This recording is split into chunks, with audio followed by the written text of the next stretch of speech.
Podemos abordar los problemas, podemos describirlos, pero difícilmente podamos llegar a la raíz de por qué surgen esos problemas. Y quiero referirme puntualmente a 2 o 3 cuestiones, para hacerle honor a el ahorro de tiempo que nos ha solicitado gentilmente el presidente de Panamá. En principio quiero referirme a la intervención que le cupo al señor presidente de la República de Colombia, doctor Juan Manuel Santos, en relación a 2 temas. Uno de carácter global y que nos preocupa a todos, pero que además de preocuparnos debe ocuparnos en señalar las causas, las consecuencias y cómo combatir el problema del narcotráfico, porque la droga y el narcotráfico puede convertir a estados de esta región en estados fallidos. Hablaba Juan Manuel del combate contra la droga, algo en que todos estamos comprometidos, pero si realmente no se aborda la droga desde el problema de los países consumidores, porque tenemos que decir también la verdad, los países en donde se la produce no es mayormente donde se la consume. Y también hablar del financiamiento del narcotráfico, porque en los países productores, cuando sale la sustancia tóxica, vale $2.000, pero por ejemplo llega a Chicago y vale 40.000. Entonces, deberíamos abordar, y deberían abordar fundamentalmente los países que más consumen droga, este problema, y fundamentalmente también el nudo de la cuestión, el financiamiento. ¿En dónde se lava el dinero del narcotráfico? ¿En los bancos de los países que la producen? ¿O en los bancos de los países desarrollados y los paraísos fiscales que pertenecen a los países desarrollados? No seamos cínicos, no seamos cínicos. Miles y miles de millones de dólares que se blanquean en paraísos fiscales y en bancos de los países desarrollados. Si no se aborda ese problema, no hay solución para el narcotráfico. De la misma manera y con el mismo ahínco, de la misma manera y con el mismo ahínco que se investiga y se sigue el financiamiento del terrorismo internacional, se debe también seguir el financiamiento y el camino de dónde va el dinero de los cárteles de la droga. Si no se aborda de ese punto de vista, vamos a tener 20.000 cumbres. Y lo que es peor, los países emergentes van a quedar con los muertos y con las armas que también producen los países desarrollados. Su terquedad, si se me permite el término, para encarar el proceso de paz en un país fracturado, dividido territorialmente, enfrentado, con miles de víctimas, con miles de muertos, con miles de desplazados hacia las regiones vecinas. El compromiso de mi país y de toda la región en ayudarlo y apoyarlo. Nos interesa que Colombia vuelva a ser una sola, un solo territorio. Y tenemos que comprometer todo nuestro esfuerzo en eso. La verdad que esta es mi última cumbre como presidenta de la República Argentina. También creo que es la última cumbre del presidente Barack Obama. Y sí, es una cumbre histórica porque participa por primera vez la República de Cuba. Curiosamente, nos enteramos de este acercamiento en mi país, cuando estábamos celebrando la cumbre del Mercosur el 17 de diciembre del año pasado, en la cual se anunció que iba a haber un diálogo simultáneo entre el presidente de los Estados Unidos y el presidente de Cuba, Raúl Castro. Pero por favor no nos confundamos. Yo sé que el presidente Barack Obama lo acaba de decir, no le gusta mucho la historia o le parece que no es importante. Yo creo que la historia a mí me encanta. A mí me encanta porque además me ayuda a comprender lo que pasa, lo que pasó, por qué pasó, y fundamentalmente a prevenir lo que puede llegar a pasar, porque la historia enseña, no para recordarla y autoflagelarnos, o como un ejercicio de masoquismo, sino simplemente para entender por qué pasaron las cosas. Entonces, tengamos claro que Cuba no está aquí, y no estamos presenciando el encuentro de dos presidentes que finalmente, después de mucho tiempo, decidieron darse la mano. No, señores, Cuba está aquí porque luchó por más de 60 años con una dignidad sin precedentes, con un pueblo que, como recién lo indicaba Raúl, el 77% nació bajo el bloqueo, que sufrió y sufre aún muchísimas penurias, y porque ese pueblo fue conducido y dirigido por líderes que no traicionaron su lucha, sino que fueron parte de ella. No por ello debemos dejar de valorar, como lo hemos hecho y así lo he manifestado, en forma absolutamente positiva, la decisión del presidente Barack Obama de iniciar el diálogo, de que sea bajo su presidencia que se inicie el diálogo. Es una actitud positiva y la valoramos. Y la verdad que estábamos muy contentos de venir a esta cumbre de las Américas a producir y a presenciar, más que a producir, este hecho histórico de el triunfo de la Revolución Cubana, porque el verdadero triunfo de la Revolución Cubana es este que hoy estamos viviendo aquí. Y estábamos contentos porque, bueno, digo, voy a participar como presidenta en la última reunión en un hecho histórico. Y en eso estábamos cuando de repente surge o se firma un decreto en donde se declara a la hermana República Bolivariana de Venezuela como amenaza para la seguridad de los Estados Unidos de Norteamérica. Les confieso a todos mis colegas que cuando escuché la noticia dije, no, debe haber un error. Debe ser que no están de acuerdo con las políticas, que condenan las políticas.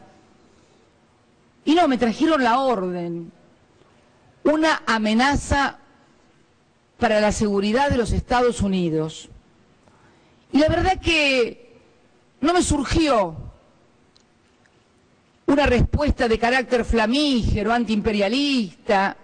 Lo primero que hice fue reírme, porque realmente resulta absolutamente inverosímil, casi rayano en lo ridículo, no solamente Venezuela, sino cualquier país de nuestro continente pueda resultar una amenaza para la mayor potencia del mundo. Más allá de la idea que se tenga acerca de Estados Unidos, no podemos dejar de desconocer que es la mayor potencia militar, económica, financiera y científica, con un presupuesto de 640.000 millones de dólares.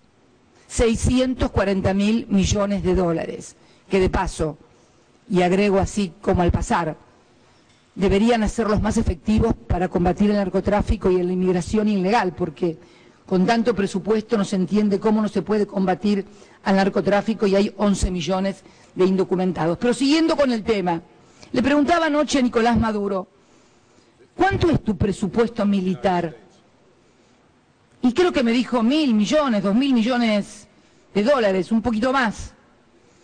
¿Cómo puede entonces concebirse que la mayor potencia del mundo pueda considerar una amenaza a la República Bolivariana de Venezuela? Es más, escuchaba el discurso o las explicaciones del presidente Barack Obama a sus propios compatriotas, luego de firmar el día 2 de abril el acuerdo con Irán acerca de la materia nuclear, conjuntamente con los otros integrantes del Consejo de Seguridad más Alemania, explicarle a sus propios compatriotas que debían sentirse seguros porque Estados Unidos era el país más poderoso del mundo y que Irán apenas contaba con un presupuesto de 30.000 millones de dólares, mientras que Estados Unidos contaba con un presupuesto de más de 600.000 millones de dólares.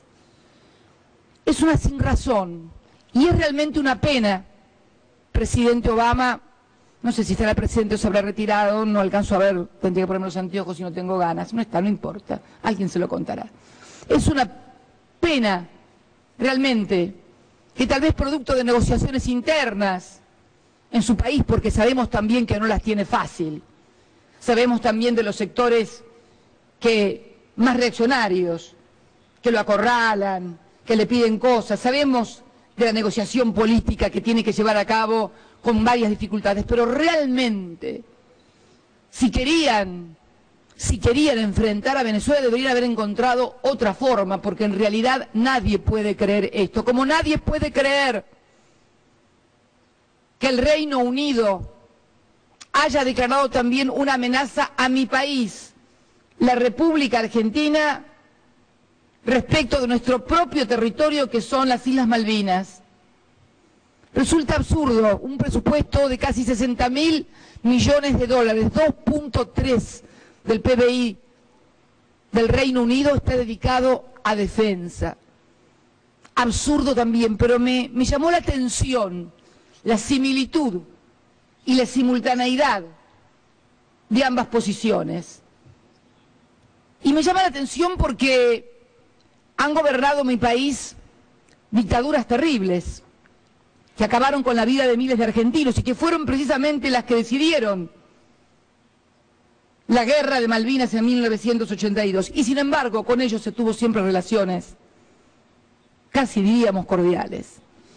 Por eso digo que es una pena que esta cumbre se vea ensombrecida por esa decisión y pedimos, junto a los demás hermanos países, que ese decreto sea dejado de lado, pero no por una cuestión, miren, no voy a apelar ni a la soberanía, ni a discursos lacrimógenos, simplemente apelar al sentido común. Decía el líder que fundó mi movimiento, el general Perón, que se vuelve de cualquier lugar menos del ridículo. Y la verdad que resulta absolutamente ridículo considerarnos a cualquiera de nosotros una amenaza. También, y para finalizar, señor presidente, a mí sí que me gusta la historia, y he leído también que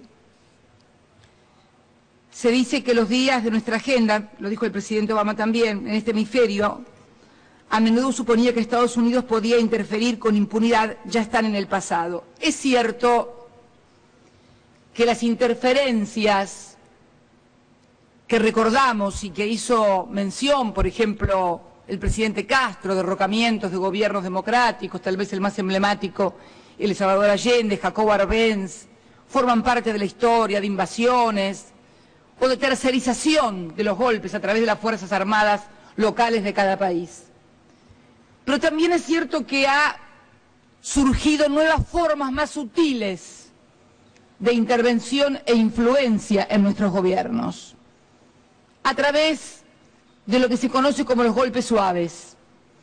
Golpes suaves donde se utilizan medios masivos de comunicación multinacionales, denuncias falsas, asociaciones caprichosas de estados con otros estados para hacer no sé qué cosas y qué conspiraciones. Son más sutiles, son más sofisticadas, pero no por ello dejan de ser intervenciones y siempre encuentran su origen en nuevas organizaciones bajo el nombre de ONGs.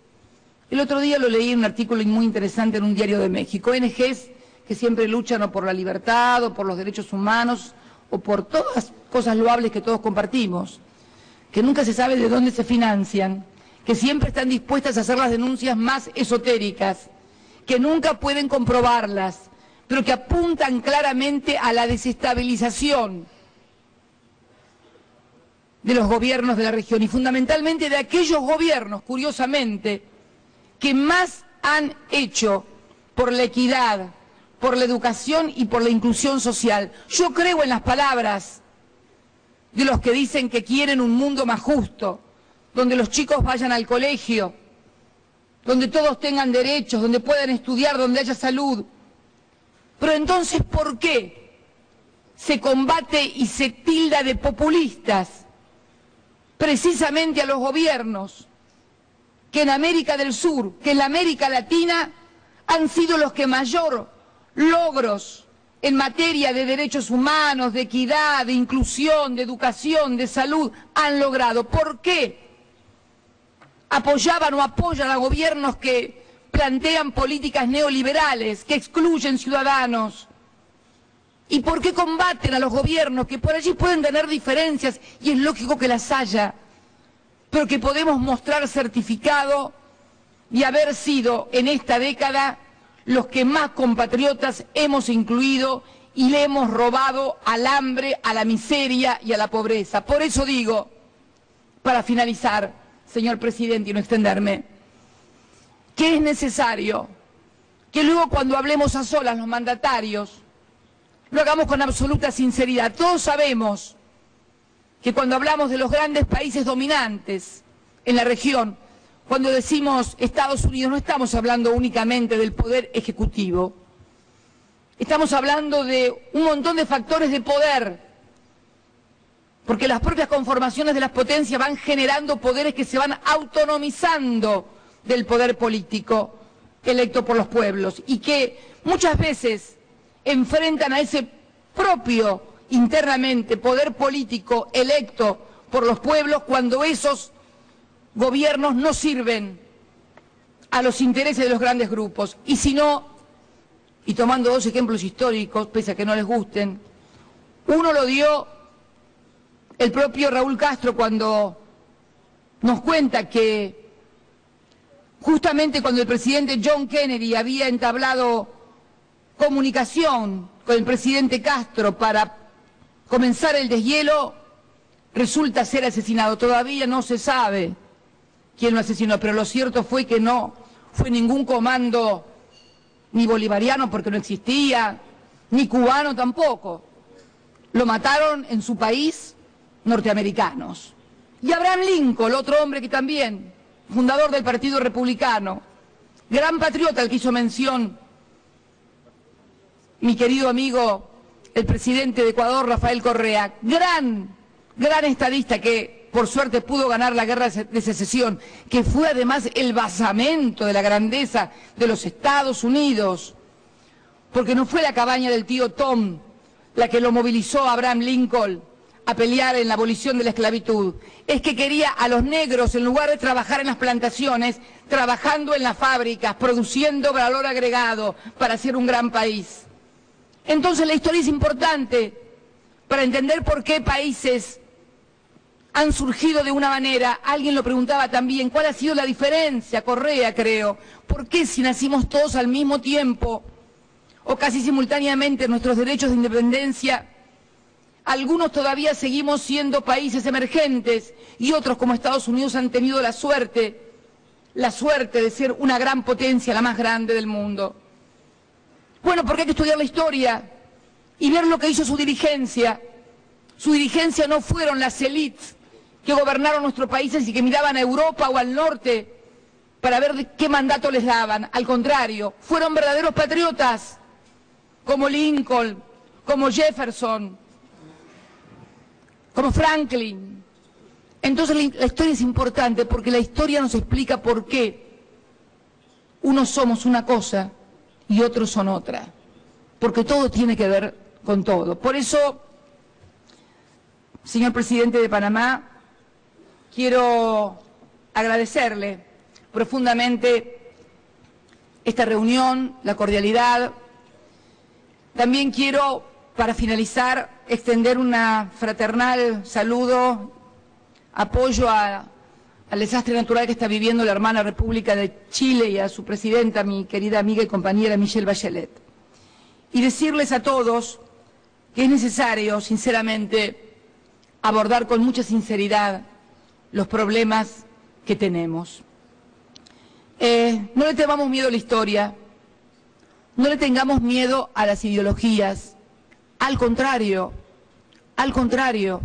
Miren lo que ha pasado después de que decretaron el fin de las ideologías, aparecieron los fundamentalistas, que son el verdadero problema que hoy tiene la seguridad y la paz en el mundo.